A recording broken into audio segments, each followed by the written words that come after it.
Hello friends, फिर एक बार आपका स्वागत है मेरे YouTube channel commerce with Jitendra में।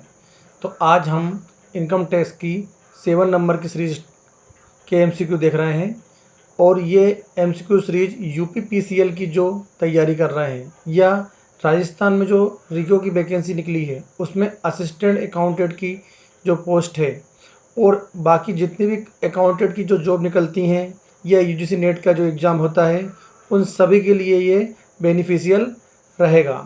साथ में मैं ऑलरेडी अकाउंट के भी एमसीक्यू से स्टार्ट की है और यदि आप मुझसे डिटेल में इनकम टैक्स और अकाउंट पढ़ना चाहते हैं तो आप मुझे कमेंट्स करके बताइए। मैं आपको पहले डिस्क्रिप्टिव पढ़ाऊँगा पूरे डिटेल में, उसके बाद फिर हम एमसीक्यू और डिटेल में स्टार्ट करेंगे। अगर आपको वीडियो अच्छा लगे तो प्लीज़ वीडियो को लाइक और शेयर करना मत भूलिएगा। तो सबसे पहली चीज़ है हमारा, और पहली बात ये है कि हम एमसीक्यू ऐसे नहीं करते हैं कि सिर्फ एमसीक्यू पढ़ लिया और जो ऑप्शन है उसको टिक लगा दिया। मैं एमसीक्यू को आपको डिटेल में बताता हूँ कि आप ये ऑप्शन क्यों आया, और हम एक एमसीक्यू के साथ 2 से 3 क्वेश्चन को आसानी से सॉल्व कर सकते हैं। तो आइए चलते हैं वीडियो में आगे। सबसे पहली चीज़ है, पहला क्वेश्चन है हमारा कि first due date of payment of advance tax in case of individual of the previous year. जब आपने देखा होगा कि जब हमें इनकम टैक्स में किसी भी एसएससी का यदि एडवांस टैक्स 10,000 से ज़्यादा हो जाता है तो उसे क्या होता है, एक अनुमानित उसे क्वार्टरली उसे एडवांस टैक्स जमा करना पड़ता है। तो हमसे पूछा है बताओ कि जो फर्स्ट ड्यू डेट आती है पेमेंट ऑफ एडवांस टैक्स की वो कब आती है। तो देखो मैं आपको समझता हूँ, सबसे पहले आपको क्वार्टर पता होना चाहिए कि क्वार्टर कहाँ से स्टार्ट होता है। तो हमारा जो फाइनेंशियल ईयर होता है जैसे कि अप्रैल, पहली क्वार्टर क्या होती है हमारी अप्रैल, और अप्रैल से लेके कहाँ तक होती है जून तक। तो उसको मैं आपको ट्रिक बता देता हूँ कि आप कैसे किसी भी क्वार्टर का एडवांस पता कर सकते हैं कि एडवांस टैक्स की डेट क्या होगी। तो देखो अप्रैल से जून हमारी क्या होती है, पहली क्वार्टर होती है।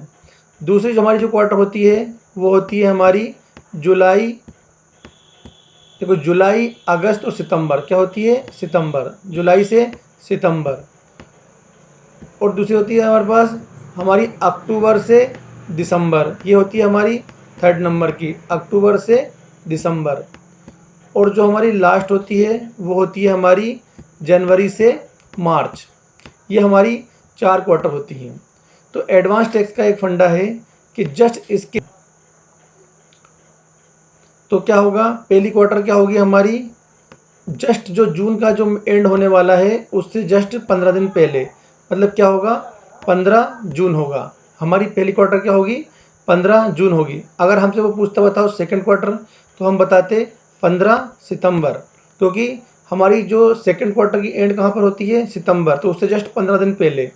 और हमारी अगर वो थर्ड पूछता तो क्या होती 15 दिसंबर, और हमसे फोर्थ पूछता तो क्या होती 15 मार्च। लेकिन हमसे क्वेश्चन में क्या पूछी गई है, हमसे पूछी गई है first due date of payment of advance tax. तो इसका आंसर क्या होगा 15 जून। हमारी पहली एडवांस टैक्स पे करने की ड्यू डेट कब आएगी, 15 जून को आएगी। आई होप आपको एमसीक्यू डिटेल में समझ में आ गया होगा।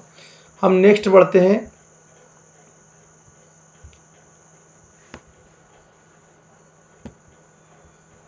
अब बताओ सेकंड क्वेश्चन है हमारा कि advance tax is required to be paid in the all SSC only यदि एस्टीमेट एडवांस टैक्स लायबिलिटी।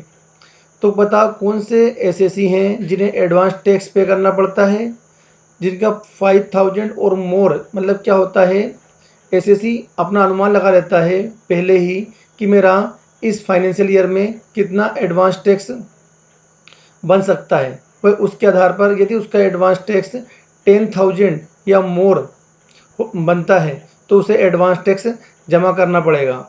यदि वो ऐसा नहीं करता है तो उसे इंटरेस्ट पे करना पड़ेगा। तो सबसे पहली चीज़ देखो हमारा क्या है 10,000 या मोर, यदि हमारा advance tax estimate advance tax बनता है तो हमें एडवांस टैक्स पे करना पड़ेगा, किसको, एसएससी को। नेक्स्ट हमारा जो क्वेश्चन है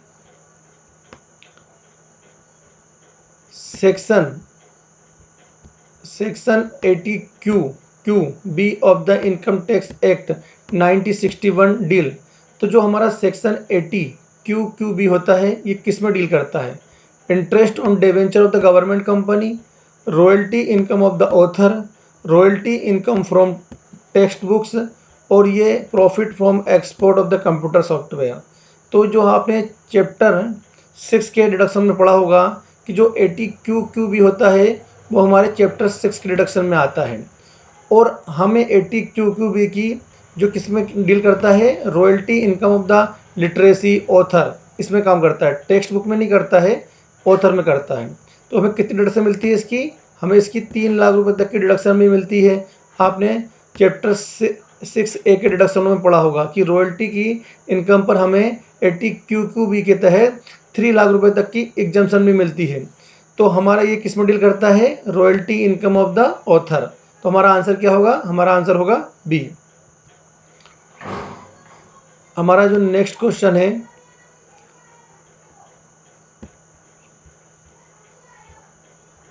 tax is required to deduct at from rent payable of the plant and machinery to resident.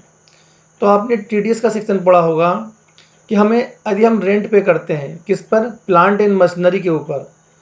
और तो सेक्शन कौन सा लगता है हमारा? सेक्शन 194I लगता है रेंट पे करने के लिए। और यदि हम लैंड बिल्डिंग पर अगर करते हैं, हम रेंट पे करते हैं, तो हमें पर भी ये लागू होता है।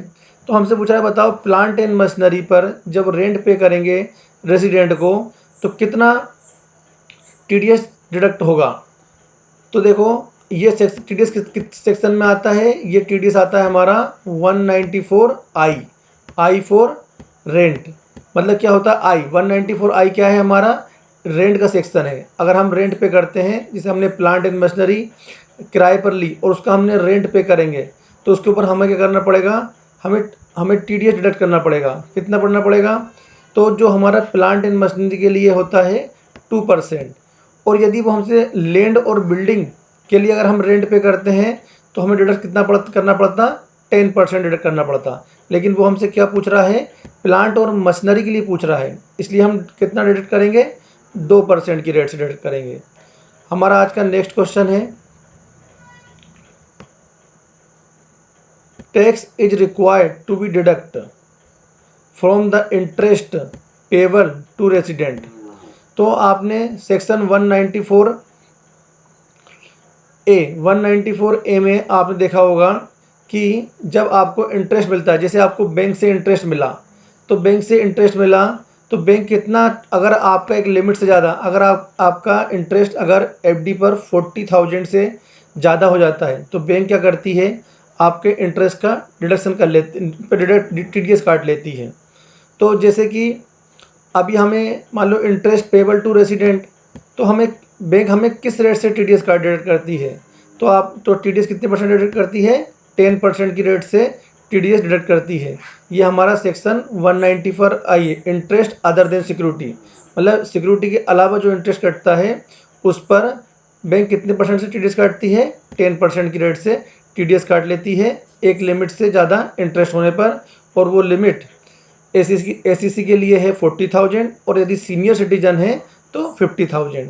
आई होप आपको वीडियो पसंद आया होगा, क्योंकि मैंने एमसीक्यू को पूरे डिटेल में समझाया है, इसलिए टाइम लगा होगा, लेकिन आपके कॉन्सेप्ट भी साथ में क्लियर होंगे। प्लीज़ वीडियो को शेयर और लाइक करिए।